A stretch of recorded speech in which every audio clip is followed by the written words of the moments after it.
बिस्मिल्लाहिर्रहमानिर्रहीम। अस्सलामु अलैकुम। सूरत बकरा आयत 123। इसमें अल्लाह ताला रोज़े महशर के बारे में बयान फरमा रहे हैं। वत्तकू, और डरो, यौमन, उस दिन से, ला तज्ज़ी, कोई काम ना आएगा, नफ्सुन, कोई शख्स, अन नफ्सिन, किसी शख्स की तरफ से, शयउन, कुछ भी। नफ्स का लफ्ज़ किसी शख्स के लिए इस्तेमाल किया जाता है, इसलिए यहाँ इसका तर्जुमा शख्स किया जाएगा। अल्लाह ताला ने रोज़े महशर के बारे में आयत कई मौके पर नाजिल फरमाई, लेकिन यहाँ खास बनी इसराइल के लिए नाजिल करने में ये हिकमत थी कि बनी इसराइल जो थे वो खुद को अल्लाह का, नाउज़ बिल्लाह, खुद को अल्लाह का बेटा कहते। अबनाउल्लाहि, हम तो अल्लाह के बेटे हैं। सूरत बकरा की पिछली आयतों में तफसीलन उसके बारे में पढ़ा। बनी इसराइल ये भी कहते, हम ही अल्लाह के मुकर्रब हैं। पहली बात तो ये, हमें अजाब ही नहीं होगा, और दूसरा ये, अगर अजाब हुआ भी तो महज चंद दिनों के लिए, अय्याम महदूदा, यानी गिनती के चंद दिन। तुम क्या अल्लाह से लिखवा के लाए हो, या अल्लाह ने तुम पर अपना हुक्म जारी किया, कोई सनद जारी की है? अगर हकीकतन ऐसी कोई बात है, कोई सबूत या दलील तुम्हारे पास होगी, लेकिन उनके पास ना कोई दलील और ना ही कोई सबूत।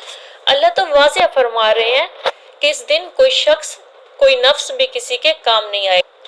वला युकबलु, और ना ही कबूल किया जाएगा, मिन्हा, उससे, अदलुन, कोई बदला, और किसी की तरफ से अगर कोई बदला देना चाहे तो हरगिज़ कबूल नहीं किया जाएगा।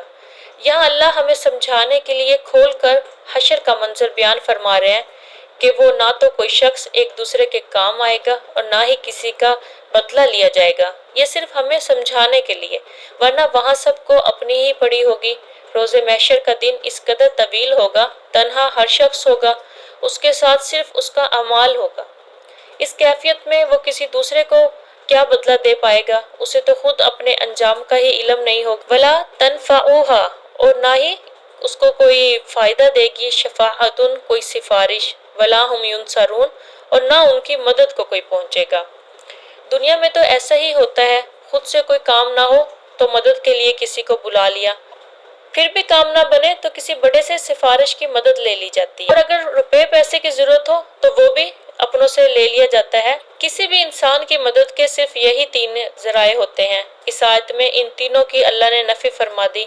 ना कोई शख्स किसी के काम आएगा, ना कोई बदला लिया जाएगा, और ना ही किसी की कोई सिफारिश कबूल की जाएगी, ना कोई किसी दूसरे की मदद को पहुंचेगा। लेकिन इसके साथ ये भी है कि अल्लाह ताला अपने हुक्म से किसी को सिफारिश करने का हुक्म देंगे तो उनकी सिफारिश कबूल भी की जाएगी, जैसे अल्लाह अपने नेक बंदों को, मलाइका को और हजूर अकरम सल्लल्लाहु अलैहि वसल्लम जो अपनी उम्मत के लिए सिफारिश करेंगे, लेकिन सिर्फ उस सूरत में जब अल्लाह अपना हुक्म दे। और हमारे लिए इस आयत में क्या सबक है? कुरान की हर आयत हमारी जिंदगी का अहाता किए हुए है। हर आयत एक मुकम्मल किस्सा बयान करती है। इसीलिए कुरान एक ऐसा मौजज़ा है जिसकी एक आयत भी उसके मुनकिर ला नहीं सकती।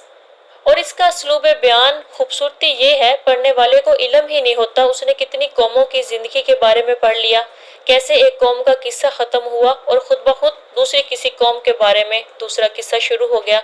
ये भी कुरान का दूसरा एजाज है, दूसरा मौजज़ा है। हमारे लिए इन किस्सों में इबरत है, नसीहत है। लेकिन इंसान का हाल ये है, जब तक खुद नसीहत या इबरत ना बन जाए उसे समझ ही नहीं। हम किसी के मरने का ऐलान सुने, ऐसा महसूस होता है जैसे सिर्फ उसने मरना था, जिसका ऐलान किया गया सिर्फ उसने मरना था। दीन के मुताबिक जिंदगी गुजारने के लिए दीन को जानना समझना बेहद ज़रूरी है। किसी चीज़ का इल्म होगा तभी ही अमल होगा। अक्सर ऐसा होता है, किसी काम को हम बहुत लाइट सा ले रहे होते हैं और वो हकीकतन एक संजीदा मसला होता है, लेकिन इल्म नहीं है तो हमें उसका एहसास भी नहीं होता। मुख्तसरन ये, दीन का इल्म होना ज़रूरी है, इल्म के साथ अमल आता है। ये कोई मामूली बात नहीं है। रोज़े महशर के बारे में कहा जाता है कि रोज़े महशर का दिन बज़ाते खुद इस कदर वहशतनाक होगा कि लोग तमन्ना करेंगे कि हमें इस दिन से छुटकारा दे दे, चाहे जहन्नम में भेज दे। तो फिर जहन्नम का हाल क्या होगा? अगर एक दिन रोज़े महशर की गर्मी और उसकी वहशत को बर्दाश्त नहीं कर सके तो उसके सामने, उसके मुकाबले में जो जहन्नम होगा उसका क्या हाल होगा? वमा अलैना इल्लल बलागुल मुबीन, और हम पर तो सिर्फ वाज़िया पहुंचा देना है। अल्लाह हम सब का हामी और नासिर। अल्लाह हाफिज़।